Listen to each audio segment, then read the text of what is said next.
Bonjour à tous, je suis ravie de vous retrouver après cette pause estivale qui, je l'espère, a été bonne. Face à une inflation record en zone euro, la crédibilité de la Banque centrale était en jeu ce jeudi. La BCE a donc choisi d'opérer la plus forte hausse de son histoire en augmentant ses taux directeurs de 75 points de base. Le scénario économique envisagé est peu réjouissant, c'est celui d'un ralentissement important de la croissance qui atteindrait plus 0,9% seulement l'année prochaine et d'une inflation toujours élevée à plus 5,5% en moyenne sur 2023. L'institution pourrait lancer les discussions sur le resserrement de son bilan et monter à nouveau ses taux de 3/4 de point dès le mois d'octobre. La semaine a donc été marquée par une nouvelle tension des taux d'intérêt, dont la réunion de la BCE n'a pas été l'unique cause. La fermeture prolongée du gazoduc Nord Stream 1, annoncée par Gazprom vendredi soir dernier, a alimenté un nouveau rebond du prix du gaz européen.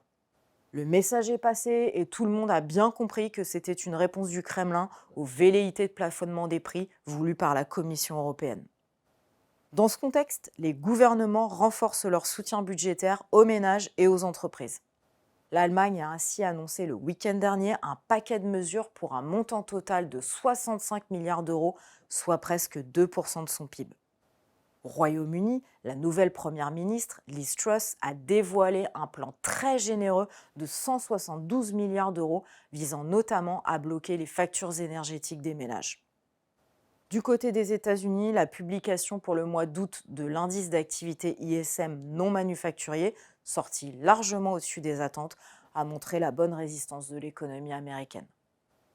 A contrario, les nouvelles en provenance de Chine n'ont pas été bonnes cette semaine. La capitale du Sichuan, l'une des plus grosses villes du pays qui compte plus de 20 millions d'habitants, a décidé d'étendre son confinement pour contrer une nouvelle propagation de Covid.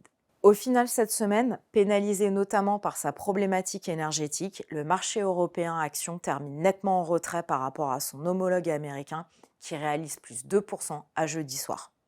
Le taux d'intérêt allemand à 10 ans s'est largement tendu de plus de 20 points de base, 2 fois plus que le 10 ans américain, maintenant à 3,30%.